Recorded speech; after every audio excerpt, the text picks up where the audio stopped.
안녕하십니까? 늦은 빛 성령을 강구하는 하늘숲 새벽 묵상 시간입니다. 오늘의 말씀의 제목은 빌립보의 바울입니다. 빌립보의 바울. 빌립보라고 하는 지역의 특징이 굉장히 중요했던, 아주 유충지의 역할을 했던 이 빌립보. 그래서 바울은 이 빌립보를 포기할 수 없었고 이곳에서 복음을 전합니다.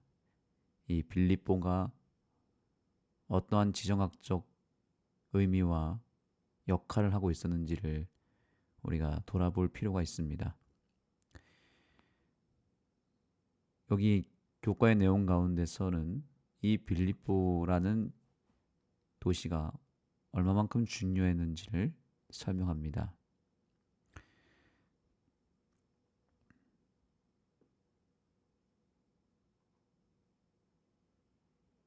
바울의 선교지 가운데서 정말 중요한 곳이 바로 마게도냐라고 하는 곳이 있었습니다. 사도행전 16장 9절에 보면 밤의 환상이 바울에게 보이니 마게도냐 사람 하나가 서서 그에게 청하여 이르되 마게도냐로 건너와서 우리를 도우라 하거늘. 그래서 바울은 이 환상 속에서 마게도냐에 건너오라고 하는 요청을 듣고 곧바로 마게도냐로 향하게 됩니다. 그렇다면 이 마게도냐는 어떤 곳이었는지를 우리가 좀 알 필요가 있습니다. 이 마게도냐는 고대 그리스의 북쪽 지방을 말하는 것입니다. 그러니까 유럽으로 향하는 하나의 길목이었던 것 같습니다. 그리고 이게 이 도시가 상당히 중요한 요충지였고, 나중에는 로마 시대 때에는 이곳에 많은 사람들이 몰리고 또 이곳을 또 로마도 투자를 많이 하게 되어서 큰 도시가 됩니다. 그래서 굉장히 번창하는, 오늘날로 치면 신도시와 같은 곳이었습니다.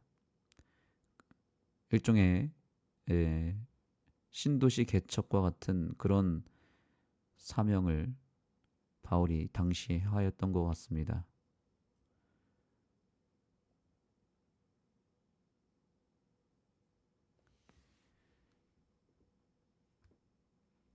사람들이 많이 모이고 또 많이 모이는 곳에는 늘 세속적인 타락이 따라올 텐데, 이 마게도냐는 정말 사람들에게 매력적인 도시였고 그 당시에 가장 미래가 보이는 그런 큰 도시였기 때문에 사람들이 많이 모였고 그 안에서 온갖 죄악들이 또한 난무하는, 지금으로 치면 가장 우리가 피해야 할 곳이 대도시 가장 깊숙한 곳에 번화가가 있고 그곳에서 많은 사람들이 세상 쾌락을 즐기지 않습니까? 바로 그런 곳에 바울이 향했던 것입니다.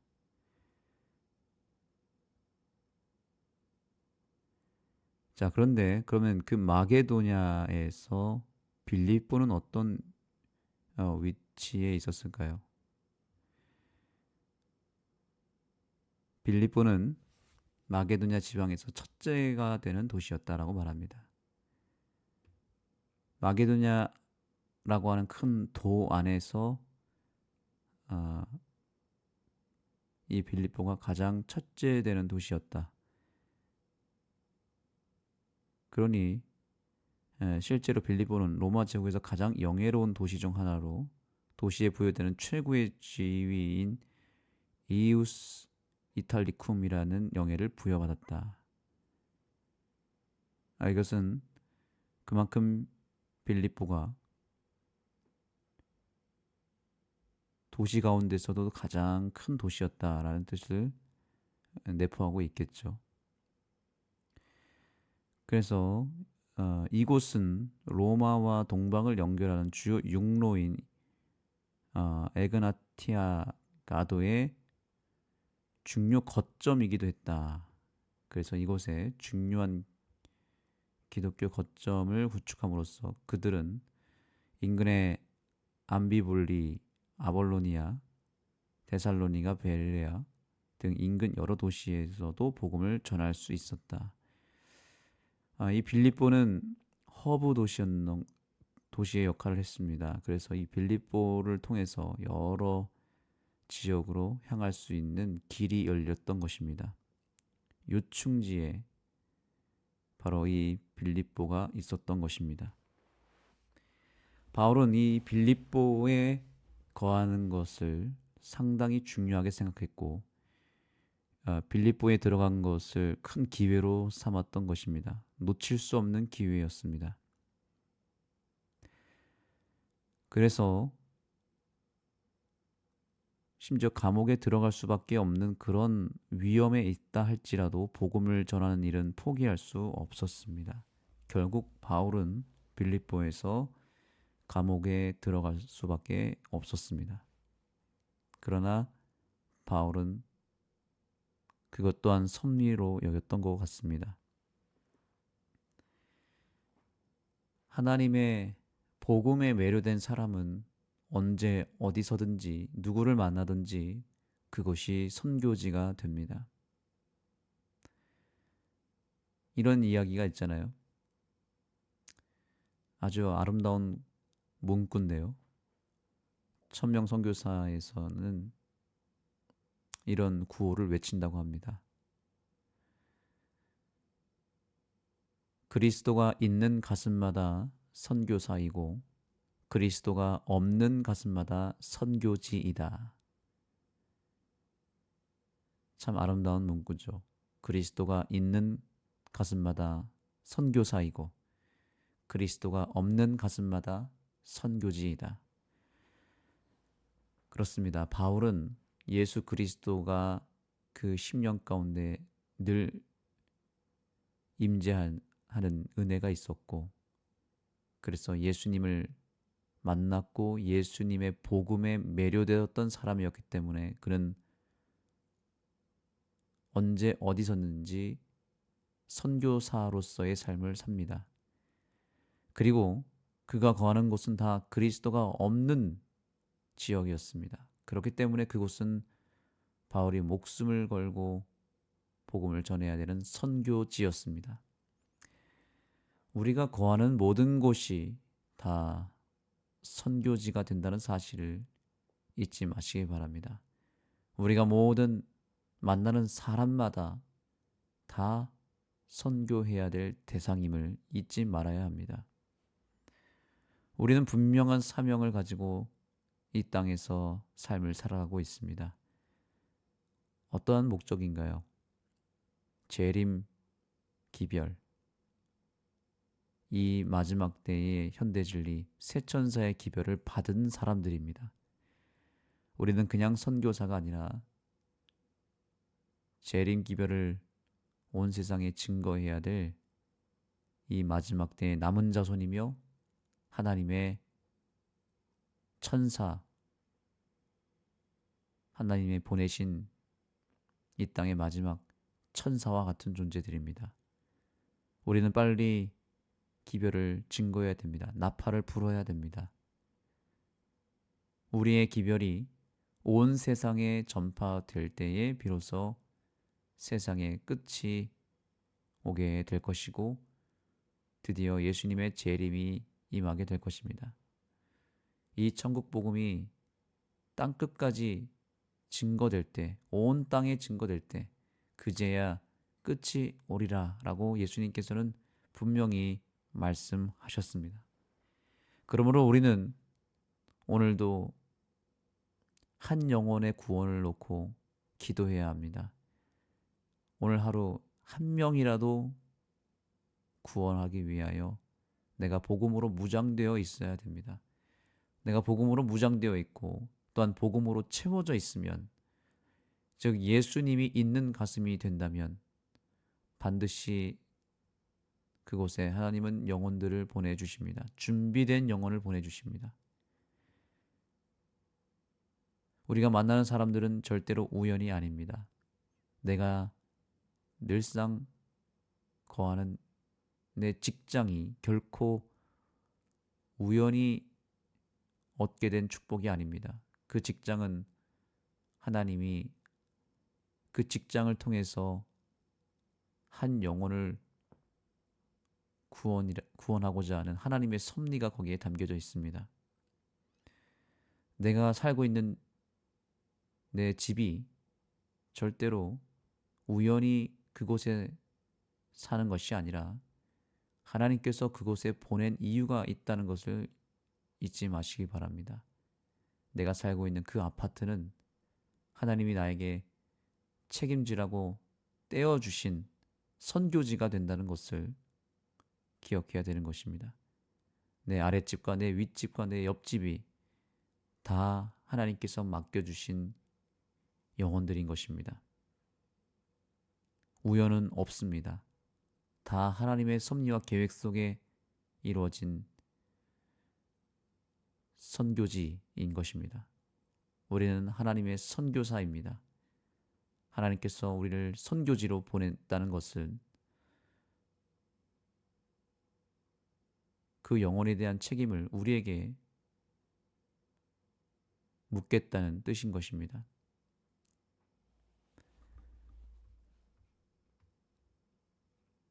교훈의 말씀을 읽겠습니다. 바울은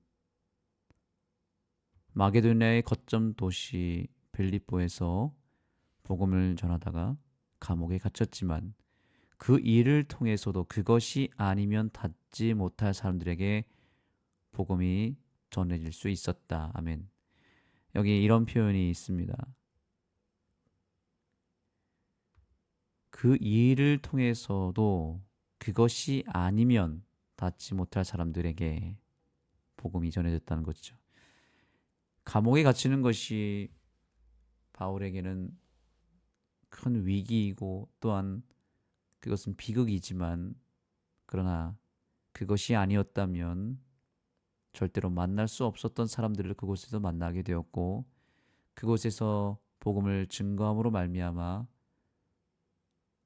복음이 유럽으로 퍼지게 되는 큰 계기를 맞이하게 됩니다.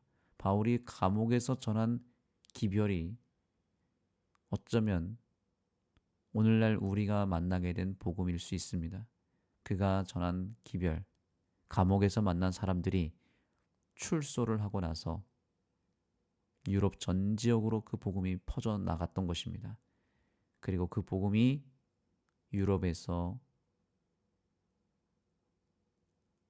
아시아까지 도달했던 것입니다.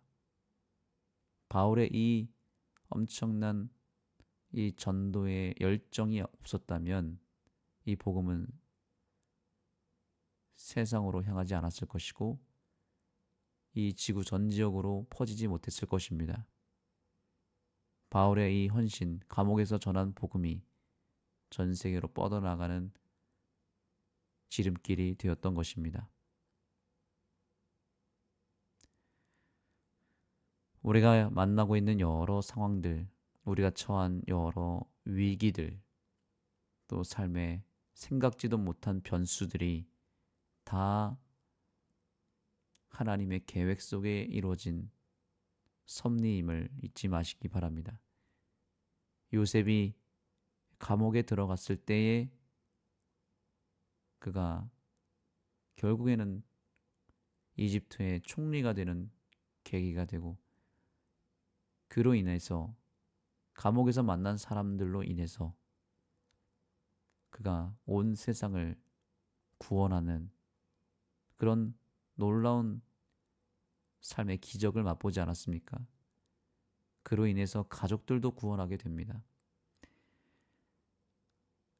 요셉 입장에서는 엄청난 위기였고 절대로 가고 싶지 않은 길이었지만 요셉은 그곳에서도 하나님을 전했습니다. 하나님을 있는 그곳에서 전한다면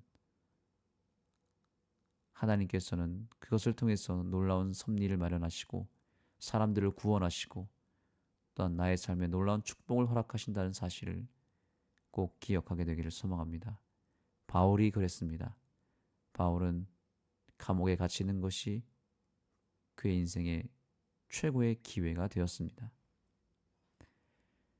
하나님은 복음을 들고 나아가는 사람들을 책임져 주시고 지키시고 그 영혼에게 놀라운 축복을 허락하신다는 사실을 기억할 때 우리 역시 오늘 하나님께서 주신 복음이 우리의 삶의 중심으로 향하고 복음으로 채워진 우리가 하나님께 쓰임을 받는 이 귀한 하루가 되기를 간절히 소망합니다. 기도하겠습니다.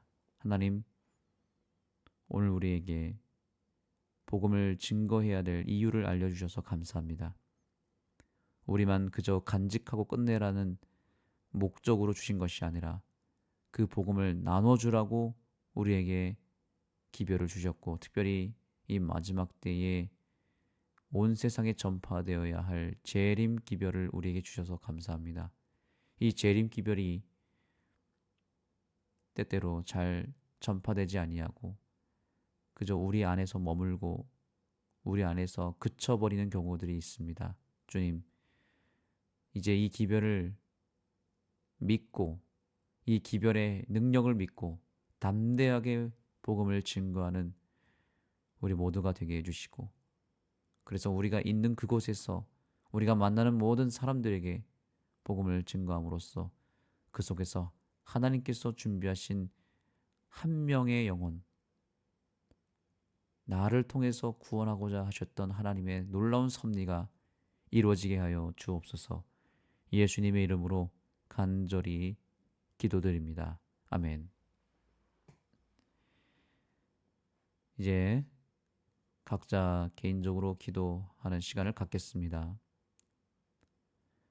오늘 특별히 기도 제목 가운데 내가 꼭 복음을 전해서 구원해야 할 한 명의 영혼을 떠올렸으면 좋겠습니다. 내 이웃이 될 수도 있고 친구가 될 수도 있고 또한 직장 동료 혹은 학교 등 다양한 하나님의 섭리 안에서 내가 만나는 영혼 가운데서 오늘 한 명의 영혼을 기억하시고 그 영혼의 이름을 기록하며 그 영혼을 오늘부터 기도로 더 뜨겁게 품고 기회가 되었을 때 복음을 증거하겠다라고 하는 결심을 오늘 기도를 통해서 하게 되기를 소망합니다. 또한 하늘숲교회 특별 기도 제목이 있습니다. 이번 한 주일 동안 우리 교회는 겨울방학 프로그램으로서 우리 유치원 아이들과 초등학생들에게 숲을 통하여 복음을 증거하는 일을 하고 있습니다.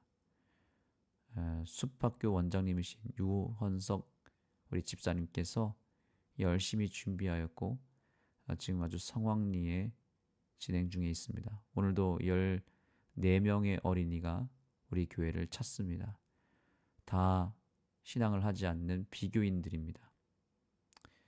이들이 이곳에서 즐거운 시간을 보내고 또한 무엇보다 안전하게 사고 없이 잘 좋은 추억을 간직했다가 또다시 이 교회를 찾고 그래서 복음이 흘러 들어갈 수 있는 기회가 열릴 수 있도록 오늘 진행되는 겨울 숲 캠프를 위하여 기도해 주시기 바랍니다. 각자의 기도 제목과 함께 기도하도록 하겠습니다.